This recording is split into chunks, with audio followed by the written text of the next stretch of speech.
the more you show that you are grateful for what you already have, the more great things will be sent to you. I promise you that, okay?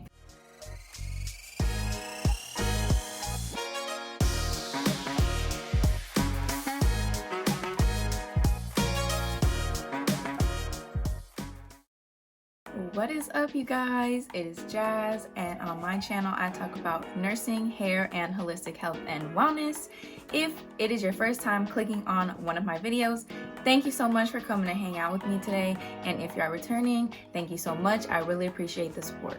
So I am very excited for today's video because I've pretty much just been posting nursing related and hair related content, but another area I am definitely going to focus a lot on my channel is holistic health and wellness. I posted my first holistic health and wellness video where I kind of covered the 8 different pillars of holistic health and then offered some advice that I think is helpful for each of those different areas. If you haven't checked that video out, definitely go do that. And just for reference, the 8 pillars that I did go through in that first video are emotional health, physical health, nutritional health, social health, environmental health, and spiritual health, financial health, and intellectual health. So for today's video on positivity and its power, this one is going to kind of be focused more on like mental, emotional, as well as spiritual health. In today's video, I'm going to start by sharing an article that I found. It's a great article and it basically does an analysis of positivity and its power. So I'm going to share what that article has to offer. Then I'm going to share 3 simple ways that you can practice positivity in your day-to-day life. One of those being affirmations. And then at the end of the video, I'm going to make a new little short list of positive affirmations with you today that I am going to commit to saying to myself for at least the next 30 days. So without further ado, let's get started. Let's jump right into this video. So this research article that I found is called The Great Power of Positive Thinking When Applied Correctly. And I'm not gonna try and pronounce this person's name because I know I'll butcher it, but I will put it on the screen here. This article was published in Advances in Social Science, Education, and Humanities Research Journal, volume 466. And I will definitely link the article below as well so that you can check it out for yourself if you'd like. This article completes an analysis on the power of positive thinking, and there are 4 main takeaways that the article shares. The first one being resilience to emotions. Now, something I really liked from this section that I didn't know actually is that it says the term resilience originates from a property of metals, which means the capacity to reverse its shape after being bent or stretched. In psychology, resilience represents a capacity of whether one is competent to heal or recover from negative emotions more efficiently. So I really like that it actually kind of defines the term and says where the term comes from, because resilience is a word that I like to use a lot and like strive to be, and I really never knew that, and I feel like a lot of people have probably never heard that before. So basically, the way that it says that you can build resilience through positive thinking and positive emotions is because doing so reinforces our ability to handle pressure. Furthermore, the article explains that people who are very resilient, when they're under great pressure, they are still able to gather those positive emotions within themselves. And if you feel like you are not a very resilient person, there is research that shows that resilience is a trait that can be acquired. So some people are just born very resilient, but through using positive thinking, you can become someone who is more resilient through practice and through experiences. Another thing I thought was really interesting is it says that researchers also find that teenagers who have experienced serious trauma when they were young and eventually have overcome it with positive thinking later all turned out to be resilient people who can handle anxiety. So what does all this tell us? This tells us that through practicing positive thinking and optimism, you can build your own resilience and be able to withstand negative emotions that might otherwise have been able to overtake you. The second point that the article outlines is that positivity helps you to pull back from negative emotions. In this section, the article talks about the undoing effect. So basically, when you experience negative emotions, the body has a physiological reaction, a lot of that being cardiovascular changes. But with positive thinking, you can actually reverse those physiological changes in your body. And I just love this because it really goes to show the strength of our mind-body connection. We all have to remember that the mind and body are not separate. A lot of us view it that way, but you really cannot affect one without affecting the other. And so I really love how this shows that by changing your thinking and your mind, you are literally reversing an unbalanced physiological state within your body. Physical effects because of your mind. The third point that the article outlines is that positivity and positive thinking and emotions can actually help to prevent diseases and decrease their risks. Yes, it can literally help you prevent diseases in your body by how you think. This is done through what the article calls the preventive effect of positive emotions. Basically, this is just saying that positive emotions literally change how our brain regulates itself and the secretion of hormones into our bloodstream. And through all of this, it actually helps to build your immunity, therefore helping you to be able to better fight diseases and prevent them. The last point that the article shares is that optimism can enhance your overall health.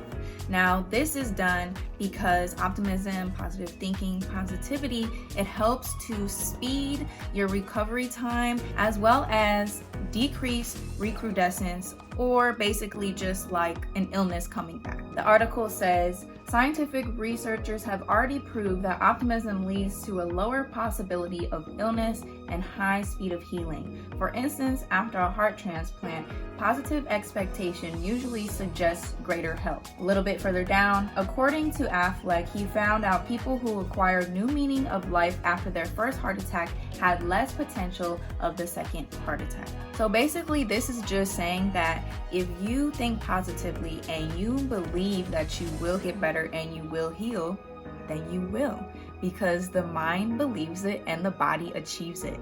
This is crazy. I love this stuff. Those were the 4 main points of analysis that this article covers about positivity and its power. Like I said, I truly love it because it just hits home the presence of the mind-body connection and how you can really change your body through changing your mind. Now we are going to get into the 3 practices that you can implement in your everyday life to practice positivity, get better at building your resilience, improve your overall health, and all these other great things that you can achieve by just changing your mind. The first I want to talk about is called positive reframing.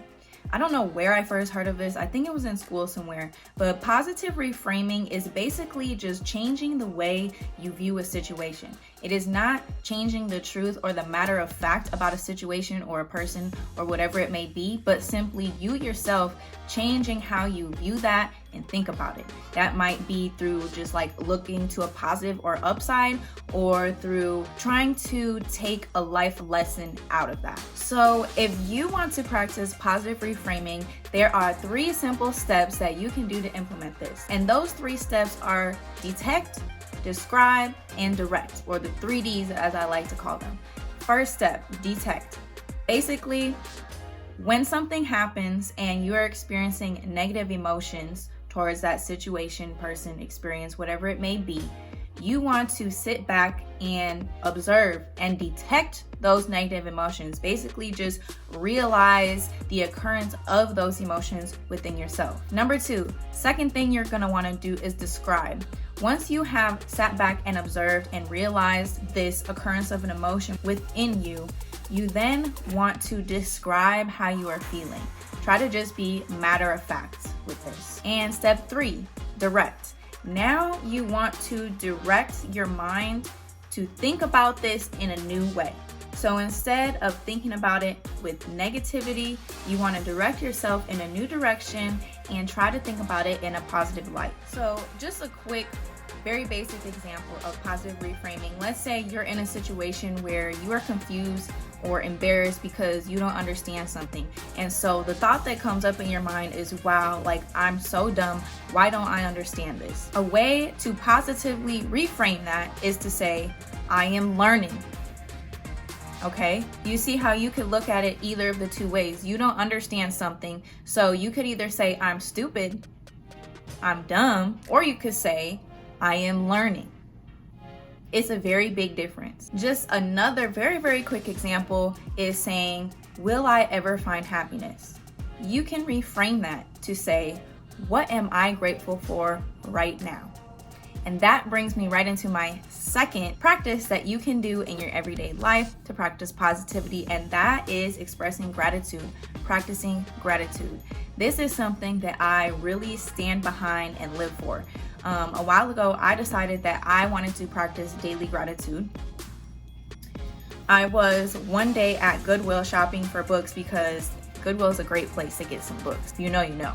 And I came across this book, the 1 Minute Gratitude Journal. And it's basically just a journal that has, it says like date, day, and today I'm grateful for, and then blank lines. And it does that throughout the whole book. I saw this book and I thought, wow, that is so amazing. And so I started doing it. When I first started it, it was in December of last year, but I was not very consistent with it. I kept doing it kind of on and off throughout January, February, March. But in April of this year, I decided that I was going to practice gratitude every single day. And so I am now on actually day 50 of every day writing down 4 things that I'm grateful for. And the reason I really stand behind practicing daily gratitude or just practicing gratitude in general is because the more you express your gratitude, the more you realize that there are endless things to be grateful for. You can never run out of things to be grateful for. And at first I kind of thought like, oh, it's gonna be so hard to like keep thinking of things if I'm doing 4 every day. No. And as you practice more and more, it becomes easier to express your gratitude. You start to find gratitude in every little thing in your life around you, and that is just beautiful. So I would definitely suggest trying it out, and I would definitely recommend writing it down. Don't just think it, but write it, because then you can go back and read all these different things. I am actually happy to say I completed this whole journal. It is filled front to back. And I started a second gratitude journal with this little sunflower journal because sunflowers are my favorite. I started writing in this one, and I'm still doing 4 every day. So I'm now, like I said, on day 50. My goal is to fill this journal and just keep filling more and more journals. Like, I don't see the point in ever stopping doing this. So hopefully one day I'll have stacks of journals just filled with daily gratitudes. The other thing I will say is that the more you practice being grateful for what you already have, the more the universe or God or whoever you might believe in will send to you. The more you show that you are grateful for what you already have, the more great things will be sent to you. I promise you that, okay? So give it a try, y'all. You might not believe me, but go ahead and try it, okay? Go ahead and try it. All right, and the last thing that you can do to practice positivity in your day-to-day life is positive affirmations. This is a very popular one. A lot of you have probably heard of doing this, but have you actually done it? That's the question. Something that I would suggest that you could definitely try is making a list of affirmations and then go through and actually record yourself saying them. And the more you hear things, the more you start to believe it. So write down those affirmations and say it wholeheartedly. Believe it, and then you will be it. For the last little part of this video, now in my personal journal, I got a lot of journals, y'all, okay? I got a lot of journals. This is my personal journal. Embrace every phase. Moon phases, blue, my favorite color. Love it. In my personal journal, I'm just gonna go ahead now and write down 5 things that I want to affirm to myself over the next 30 days. And I'm gonna say this to myself at least once a day over the next 30 days. I really encourage you right now to go and get out a piece of paper and write some stuff down with me, okay? Let's start these positivity practices right now. Go get a pen, go get a pencil and write down 5 things that you want to affirm to yourself over the next 30 days. And be committed to saying those things to yourself over the next 30 days, okay? Don't leave me hanging. Do this with me. So what's today? 6/4/2022. So I started my entry by saying the 5 things I want to affirm to myself over the next 30 days. 1. You are disciplined. 1. You are disciplined. You do things not when you feel motivated to do them, but when you need to get them done. 2. You are transforming. Number 2. You are transforming. This is an exciting time of your life with many changes. You move through these changes gracefully. Number 3. You are strong. Number 3. You are strong, not only physically, but mentally, as the physical and mental are one and the same. Number 4. You are beautiful. Number 4. You are beautiful. Your beauty and your light shine from the inside out. And number 5.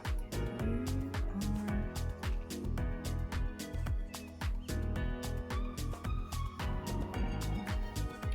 What should my 5th affirmation be? You are disciplined, you are transforming, you are strong, you are beautiful, you are wise. All right, and last but not least, number 5. You are wise. Look to the future with optimism and use your experience and knowledge to guide you. So yes, those are my 5 things I want to affirm to myself over the next 30 days. I really hope you decided to write down 5 or however many you felt like affirmations for yourself. And I really hope you decide to say them to yourself over the next 30 days, or however long you feel like doing so. So y'all, we have made it to the end of another video. I hope you guys truly did enjoy this video. Finally getting out another holistic health type video, and I do have many more holistic health type videos planned for you as well. So like I said, definitely go check out my first holistic health video if you're interested in that at all. And if you did write some affirmations with me, please, I would love to hear one or all of them, whatever you'd like to share. Comment that down below. If not, I would love to hear what is your biggest takeaway from this video about positivity and its power, because as we have learned today, it is oh so powerful. I really hope that you decide to take one or all 3 things from this video, implement them into your daily life to start practicing positivity, because no matter how positive of a person you already are, what you can achieve and how you can transform your mind is literally limitless. So everybody can benefit from this. And if you're not positive at all, then you can really benefit from this. So you should definitely start doing this too. But that's all I really have for you. I just wanted to say thank you so much for tuning into this video with me today. I hope you have a beautiful rest of your day. Bye guys.